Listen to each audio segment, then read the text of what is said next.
everyone. Welcome to the next video where I read The Curse is Cute, a chicken nugget transformation saga. This chapter is called Land of Confusion. It was originally made by Narwhal Ball, and since there's no transformation in it, there's very little content warnings except for graphic horror imagery and nightmares. So if you're sensitive to those topics, please do not listen to this, and I'll begin the story right now. October 30th. Benjamin Zeller's little campsite on the edge of Fogwood Family Fun Camp glowed faintly under a silver sliver of moon. The neon sign down at the snack shack, buzzed faintly beneath him, its letters flickering weakly in pale red and green.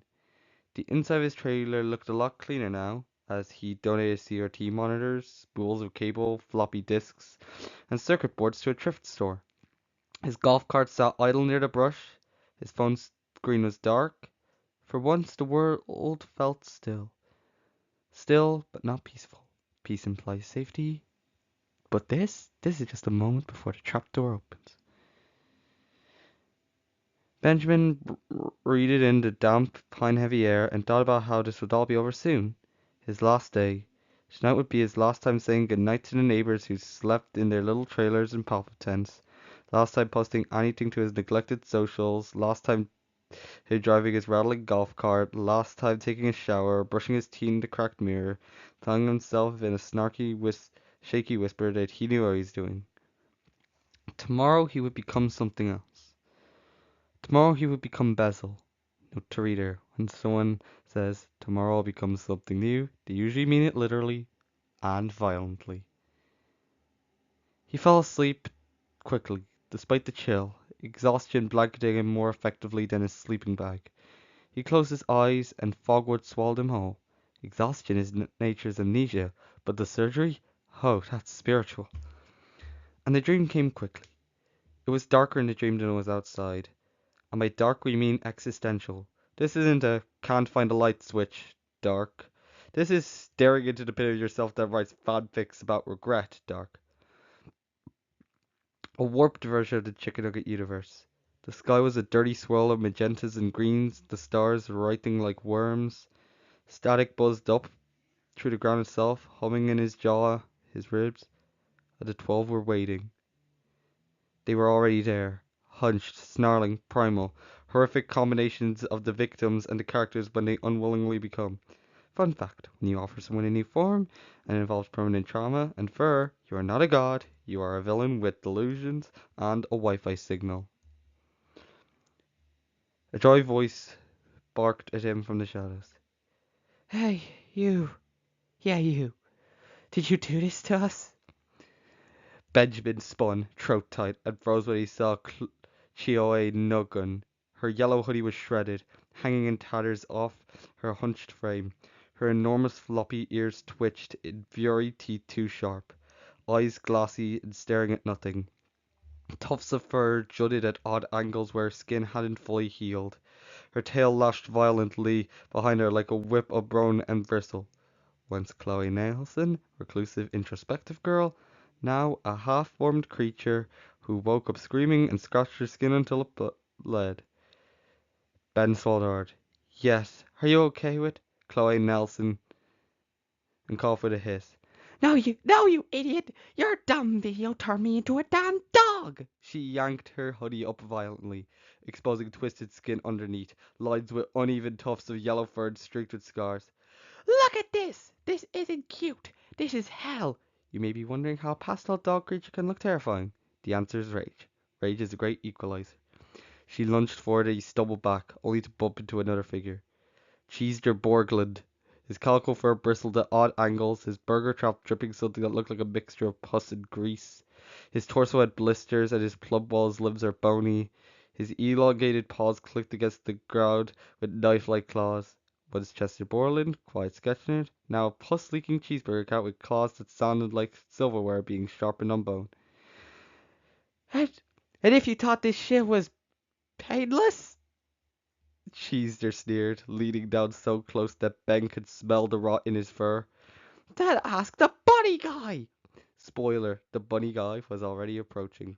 A scream rose from behind, and a scraping, twisted presence slithered from the shadows. Ice Screener. His white furred limbs bent at impossible angles, his eyes swirled like tunnels, fingers like daggers, his skin wrinkled and sagging, his mouth hung open in a jagged, perpetual scream that never ended. Once Isaiah Scribner, church boy with secrets, now an audiovisual panic attack in a rabbit form, permanently screaming in dull, ulby surround sound. "You're a demon!" he howled, his voice layering over itself in stereo. "You're a fiend! A sadist! You need to be washed away with holy water! Pronto!" Ben backed into yet another figure, her horn gouging the dirt beside him.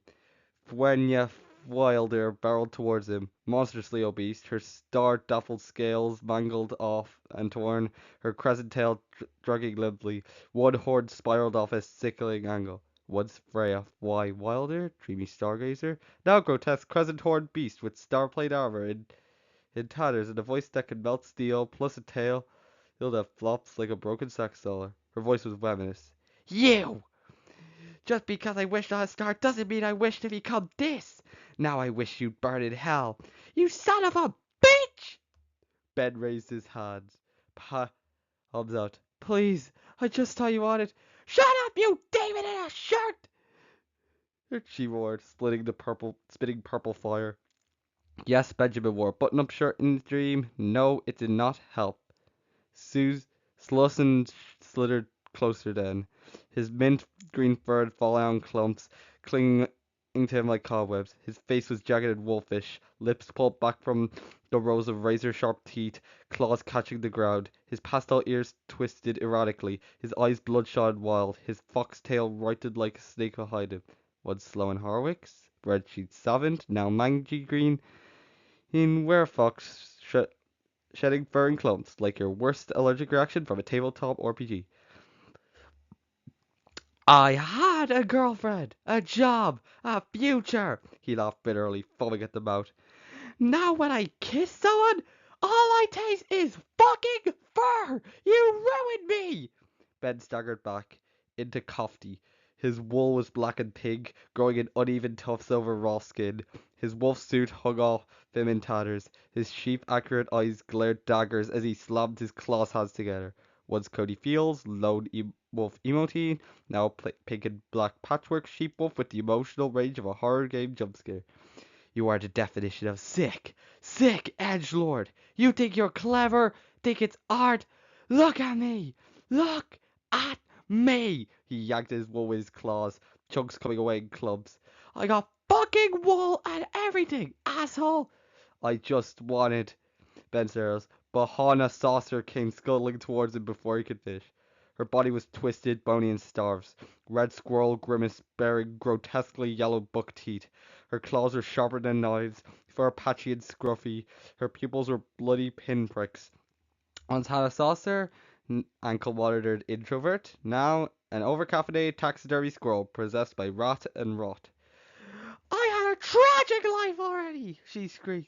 "You didn't even have to make it more fucking terrible." Next, foam hissed on the floor. Soldier Poppins stumbled forward, her fur missing in patches, her mouth frothing, her arms looking like baby doll ones, her eyes completely white. Once CRD Poppins, data entry dreamer, now a youth-seeking disaster who got monkey-pawed into a half-plucked red panda with rabies. "I wanted my youth back," she choked, "but not like this." And behind Soldier elude Samparella, older and broader, mirrored her exactly, also foaming, bruised, his eyes dead and white, but his voice ragged and raw. Once Sam Edwards, tweeted tea dandy, now a frothing red panda who looks like someone modded a dad bod into a cryptid with a white bow tie forever ask you, 'cause you can't keep a gentleman's honor and fur. "How can you age up a little boy and smash his dreams to pieces?" Ben stammered. "You wanted to be a kid again, sweet princess. And you wanted to be a parent, youngster. I might as well." Benjamin took two people who longed for innocence and instead gave them eldritch puberty. "Might as well die, you bastard!" roared a voice, and Miles Sheckman lunged forward, drenched in sickly pink fur that was falling out in clumps, face twisted into a snarling werewolf shape. His claws clicked His bloodshot eyes glowed, his tail lashed violently. One smile Sheckman, Tiki Bar Romeo, now a fuzzed out pink werefox, claws hovering like tiny chainsaws from a luau at hell. You took 10 girlfriends from me and turned me into this fucking fox thing! Ben tripped backwards into slime. He looked up and saw old Olympia Paris. Her skin was wrinkled, slick, slimy. Her face looked like a blobfish merged with a newt, sagged in all the wrong places. Once Olympia Paris, podcast queen. Now a melting frog meets Newt Disaster with zero patience and a vendetta that's losses when she walks. Her voice was thick with contempt. Where is your honor, old bag? You are an absolute disgrace. You don't deserve to be called human. Which, to be fair, is possibly the nicest thing she could say. Ben's back hit something sharp. He turned and froze at the sight of Onya Ringer, towering, skeletal. Her red eyes glared from a grotesquely elongated face. Her collar and tie hung in tatters, glasses cracked. Her arms and legs were entirely skeletal, claws curling at the edges of bony fingers and toes. Her ribs and back were adorned with fleshy spikes, wings stretched wide and ragged. Once Olivia Ringer, conspiracy queen, now a skeletal bat with claws that file grievances, wings that scream doctoral fury, and a spine that's more exposed than FBI secrets. Her voice was low, calm, and cutting. You are an inhuman monster. Your messages are disgusting. The videos you made are horrible. Ben fell to his knees, hands trembling. I'm sorry, he gasped, voice cracking. I just wanted to give you what you wanted. We never wanted this! They screamed in unison, layered, monstrous. They surged closer. Claws gleamed, teeth bared, tails lashed, eyes burned like coals. Ben scrambled backward, tripping over his own feet, breath coming in ragged sobs. Please, he begged. I can fix it tomorrow. Chloe Nugson lowered her face to his, ears flattening, jaws clacking an inch from his cheeks. Tomorrow? I've lived 300 tomorrows in this skin already. Chet Chester Borglund slid closer, his bones creaking. Look at what you carved out, Ben. You left holes you can't fill. Ice Screamer's perpetual scream rose, echoing. The loop never stops, so neither shall we. When Yuff Wilder's horn scraped sparks from the ground. Wish for fire, Zeller. I'll bring the match. Slussen's breath hissed past sharp teeth. Time for your first real date with consequences, lover boy.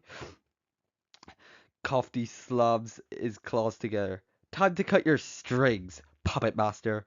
Hana Saucer raked claws into the grass. I want my kindness back. All of it.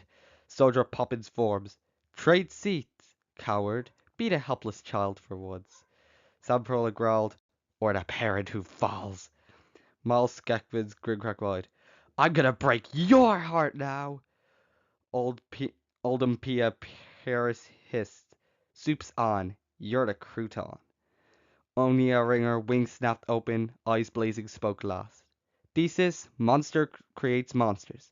Antitheses, monsters eat the monster.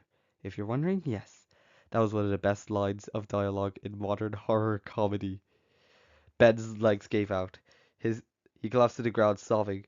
Please, one more sunrise. Just let me rewrite it. We've all tried Control Z in real life. Trust me, it never works. Onya's ring dropped to a whisper. There will be a surprise, Benjamin, but not for you. They all lunged. POV, FNAF jump scares. In this case, not of Nuggets jump scares. There was no escape. Their voice won sharp accusations twisted into an unholy chorus, a ragged wall of sound that battered Benjamin as much as their bodies did. Chloe Nugson is the first to bite, her jaws closing around his forearm. It crunches like celery. She jerks her head side to side, tearing loose strings of tendon. Chester Borglund hooked his claws into Benjamin's arm, dragging him down into the dirt. His fur dripped rot that smeared across Benjamin's skin. A stench so thick it felt like choking on spoiled grease. Ice Screener's eternal scream reverberated into the air, drilling into Benjamin's ears. His chest, his skull, so loud that it felt like the world itself was splitting open. When a fire's horns tore across his ribs, sparks flying as if metal scraped stone, sheets of bat fire across his legs, the heat blistering, the smoke clinging to him. Sluicin sank his fangs into Benjamin's shoulder, shaking him like a rag doll. Fur clogged Benjamin's mouth as he tried to scream, his voice breaking. Kofti slammed him with clawed hands, pinning him as wool and claws pressed against his throat. Hana Saucer scuttled across over his body, her buck teeth snapping inches from his face, shrieking with grimace. Soldier Poppins foamed and spat, her broken doll arms hammering at his ribs, while Samparilla's heavier frame crushed the air from his lungs, bones creaking under the weight. Mal's Malchus Sheckman dragged his claws down Benjamin's chest in long sawing lines, each motion fueled by rays. Olympia Paris oozed closer, her slick hands pressing against his face, forcing slime into his nose and mouth until he gagged. Onia Ringer waits until last, wings spread, skeletal claws curling. She doesn't rip or bite. She plucks out his heart with surgical precision, holds it up like a decent defense prop, and lets the others devour what's left. By the end, Benjamin is nothing but tatters of shirt, streaks of blood, and echoes of laughter layered with screams. The nightmare doesn't even end with his death. It ends with them eating long after he should be gone, his mind forced to watch the consumption of himself from inside their stomachs. This is why the TF saga is rated 13 plus on the thumbnails, by the way, in case you didn't know. Benjamin woke up screaming, drenched in sweat, fingers dug into his arms, deep enough to draw blood. He could still hear their voices, see their warped, vengeful faces. He wept quietly into his palms, because he knew tomorrow would be his last day before he became Basil. So ends Benjamin's Nightmare Preview. Tune in next video to see whether he learns anything from it. Spoiler, he won't. No song at the end, by the way. Goodbye. Hope I didn't traumatize you.